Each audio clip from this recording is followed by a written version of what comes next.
అందరికీ నమస్తే. ఆంధ్రప్రభకి స్వాగతం. నేను మీ సంతోషి. ప్రస్తుతం మనతో ప్రొడ్యూసర్ చిట్టిబాబు గారు ఉన్నారు. నమస్తే సార్. నమస్తే అమ్మా. సార్ ఇప్పుడు 'హరిహర వీరమల్లు' మూవీ రిలీజ్ కాబోతుంది. అందులో ఫస్ట్ సాంగ్ రిలీజ్ అయిన వెంటనే యూట్యూబ్‌లో హైయెస్ట్ వ్యూస్ వచ్చాయి. 'మాట వినాలి' అని చెప్పేసి. ఈ సాంగ్ ప్రత్యేకంగా పవన్ కళ్యాణ్ పాడారు. సో ఇది 'మాట వినాలి' అనే పాటని పొలిటికల్‌గా ఉద్దేశించి పాడారా? లేదంటే ఈ మూవీ కోసం పాడారా? అసలు ఈ మూవీ మీద ఎలాంటి అంచనాలున్నాయి? ఇప్పుడు రాబోయే పవన్ కళ్యాణ్ సినిమా ఏదైనా, ఏ వీరమల్లు అవ్వచ్చు, ఇంకోటి ఏదైనా సరే ఖచ్చితంగా పొలిటికల్ విషయాలు ఉంటాయి.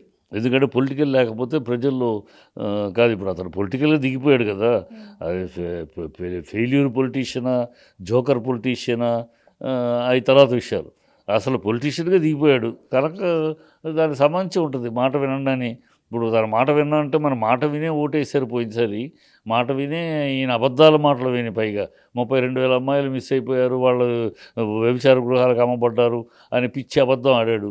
ఆ అబద్ధాన్ని నమ్మే ఆ మాట వినే వేశారు పాపం ఓట్లు. నేను స్పెషల్ స్టేటస్ ఇవ్వలేదు, ఆంధ్రాకి అన్యాయం చేసింది కేంద్ర ప్రభుత్వం, పాచిపోయిన లడ్డూలు ఇచ్చిందని వాగిన నోరు ఇవాళ నోరు మెదపట్లేదు ఆ స్పెషల్ స్టేటస్ గురించి.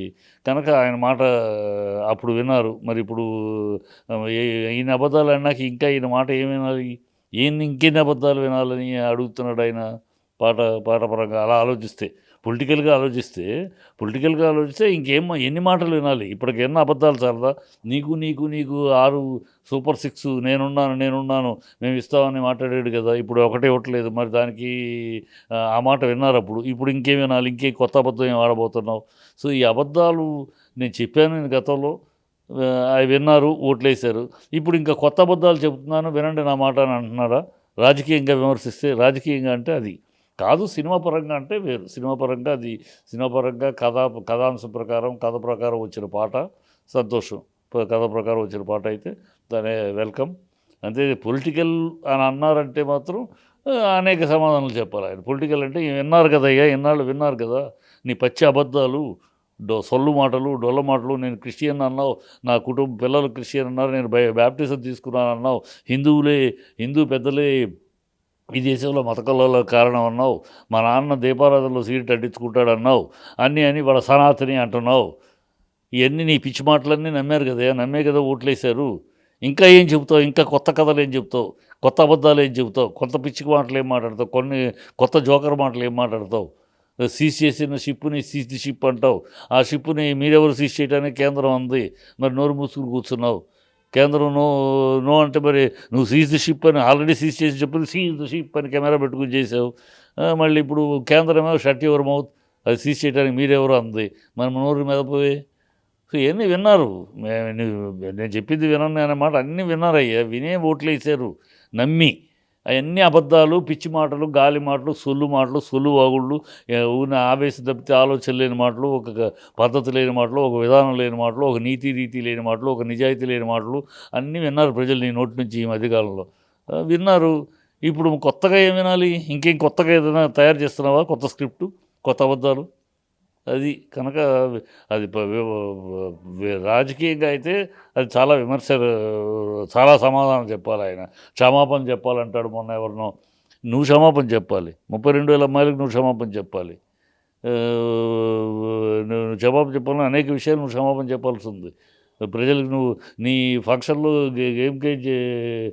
గేమ్ చేంజర్ ఫంక్షన్లో నువ్వు మోటార్ బైకులు యాక్సిలేటర్ రైస్ చేసి జామ్ హీరోలకు చేయాలని రెచ్చగొట్టావు. వాళ్ళు వెళ్ళి ఇద్దరు చనిపోయారు. దానికి క్షమాపణ చెప్పాలా? నువ్వు ఎన్ని క్షమాపణలు చెప్పాలి ఈ సంవత్సర కాలంలో? ఈ 6 నెలల్లోనే నువ్వు అనేక క్షమాపణలు చెప్పాలి. ఎందుకంటే అన్ని అబద్ధాలు ఆడేసావు, అన్నీ యూటర్న్లు చేసేసావు. చంద్రబాబు పక్కన చేరి చంద్రబాబు లక్షణాలు అబ్బినాయి నీకు. కనుక నువ్వు క్షమాపణలు చెప్పాలి. ఎవరిని అడుగుతున్నావు? నువ్వు క్షమాపణలు చెప్పాలి. ఫస్ట్ నువ్వు చెప్పాల్సి చెప్పి మిగతా వాళ్ళని క్షమాపణలు అడుగు. ఇవన్నీ కనుక ఆయన ఏదో బాగుతూ ఉంటాడు, ఏదో మాట్లాడుతూ ఉంటాడు. సినిమాగా ఆ పాట అన్ని వ్యూస్ వచ్చినాయంటే సినిమాకి వస్తాయి. దేవరా పాటకు రాలేదా? ఏ సినిమాకి రాలే? ఇది కొత్తగా ఈయనకి వచ్చినట్టు ఏముంది? ఆఖరికి రామ్ గోపాల్ వర్మ ట్వీట్కి కూడా వస్తాయి వ్యూస్ కదా. కనుక వ్యూస్ వస్తాయి. సినిమా పాటగా సినిమాని ఎంజాయ్ చేసే సినిమా ప్రేమికులు ఉంటారు, చూస్తారు. అది సినిమా వరకే అయితే పరిమితం అయితే సంతోషం. అది రాజకీయంగా దానిలో ఏదో పెట్టారంటే మాత్రం చాలా విమర్శలకు లోనవుతాడు, చాలా వాటికి సమాధానం చెప్పాల్సి వస్తుంది. సార్ ఇప్పుడు రీసెంట్‌గా నిన్న 'డాకు మహారాజ్' ఈవెంట్ జరిగింది. ఈవెంట్‌లో తమన్ మాట్లాడారనమాట. దానికి చిరంజీవి గారు రిప్లై ఇచ్చారు. అంటే 'గేమ్ చేంజర్' మూవీ గురించి ఇండస్ట్రీ వాళ్ళే నెగటివిటీ క్రియేట్ చేస్తున్నట్లు మూవీ గురించి, వాటి గురించి. అలాగే దీనివల్ల నిర్మాతలు చాలా దెబ్బతింటారన్నట్టు మాట్లాడారు తమన్ గారు. దాని గురించి మీ స్పందన ఏంటి? ఇప్పుడు చిరంజీవి గారు అనవసరంగా దాని మీద ట్వీట్ చేయడం తప్పితే, ఇప్పుడు సినిమా రిలీజ్‌కు ముందు మాట్లాడితే, ఎవరైనా ఒక సినిమా రిలీజ్‌కు ముందు ఆ సినిమా గురించి మాట్లాడితే, ఇలాగ సినిమాను రిలీజ్‌కు ముందే మన మీద రాళ్ళేసుకుంటే ఎట్లాగో అంటూ అయిపోయింది. సినిమా రిలీజ్ అయింది, ప్రజల్లో ఒపీనియన్ వచ్చేసింది, ప్రజల్లో అది బ్యాడ్ మూవీ అని వచ్చేసింది, ప్రజలు తిరస్కరించేశారు. ఇంకా దాని గురించి మాట్లాడటం తప్పు అని అనటంలో అర్థమేముంది? అర్థం లేదు. ఆయన ఏదో పాప పుత్ర ప్రేమ పుత్రుడు సినిమా కనుక ఏదో అంటున్నారని బాధపడ్డా తప్పితే, పోయింది bad cinema, bad movie. Bad సినిమాని కూడా గొప్ప సినిమాని పొగడాలా? బ్యాడ్ మూవీని కూడా గొప్ప సినిమాని పొగడాలా? అక్కడ శంకర్ మేడ్ ఏ బ్లండర్. శంకర్ ఒక బ్లడీ ఇడియాటిక్ మూవీ తీశాడు. అంత డబ్బు ఖర్చు పెట్టించి ప్రొడ్యూసర్ పాప రామ్ చరణ్ కష్టపడ్డాడు, ప్రొడ్యూసర్ నిలబడ్డాడు ఖర్చుకి, అన్నీ ఉన్నా కూడా director is made A blunder of it. అతను చేసిన గ్రేవ్ మిస్టేక్ అది. సో ఆ సినిమా బాగలేదు, ప్రేక్షకులు బాగలేదని చెప్పేశారు. ఇంకా దాని మీద బాగాలేదంటే ఎట్లా అంటే ఎట్లా? చిరంజీవి పాప పుత్ర ప్రేమ కొద్దీ ఏదో స్వీకరించలేకపోయాడేమో కానీ అది నిజం. ఇలా అదే ఎప్పుడు బాధపడితే బాగుండేదంటే, ఇదే తమన్ కనుక రిలీజ్కు ముందు ఒక మాట అని ఉంటే దాని మీద నెగిటివ్గా ఎట్లా అంటే, రిలీజ్కి ముందే మన మీద మన సినిమాల గురించి మనమే తక్కువ మాట్లాడితే ఎట్లా అని. రిలీజ్ అయిపోయింది, ప్రజలు తీర్పు ఇచ్చేశారు. ఇంకా దాని గురించి బాగాలేదనుకో ఆయన చిరంజీవి గారి కోసం బాగుంది ఆహా ఓహో ఆ సినిమా అని చెప్తారా? చెప్పాలా ఏంటి? అది పిచ్చి మాటలు. ఆయన అనవసరంగా ఆవేశపడ్డాడు ఆయన అంతే. ఢిల్లీలో బలం పెంచుకుంటున్నాడు. అది చంద్రబాబు రాబోయే కాలంలో మనం చూస్తాం ఈ విన్యాసాలు. చంద్రబాబు వర్సెస్ పవన్ కళ్యాణ్. పవన్ కళ్యాణ్ ఆవేశంగా ఎమోషనల్గా మాట్లాడతాడు, ఎక్కడో తప్పు చేస్తాడు. ఆ తప్పుని చంద్రబాబు వాడుకుని తిప్పుతాడు, గిర్రని తిప్పుతాడు, బయలు గమ్మి కింద పడతాడు పవన్ కళ్యాణ్. పవన్ కళ్యాణ్ 2029లో సీఎం క్యాండిడేట్ కాదు అని తనే చెప్పేస్తున్నాడు. ఈ 15 సంవత్సరాలు రాబోయే కూటమి ఇదే అంటున్నాడు. రాబోయే కూటమి అంటే చంద్రబాబు ఎప్పటికైనా తన కొడుకుని కాకుండా నిన్ను సీఎం చేస్తాడా? ఇవాళ ఆంధ్ర రాష్ట్రంలో 6 ఏళ్ల పిల్లాడి నుంచి 60 ఏళ్ల ముసలోళ్ళ దాకా పసిబిడ్డ బాలది ఎవరిని అడిగినా చంద్రబాబు అవసరం వస్తే ఎవరిని ముఖ్యమంత్రి చేస్తాడు? చంద్రబాబు పవన్ కళ్యాణ్న లేకపోతే తన కొడుకు చిన్నపిల్లని ఆటోమేటిక్గా లోకేష్నే చేస్తాడు.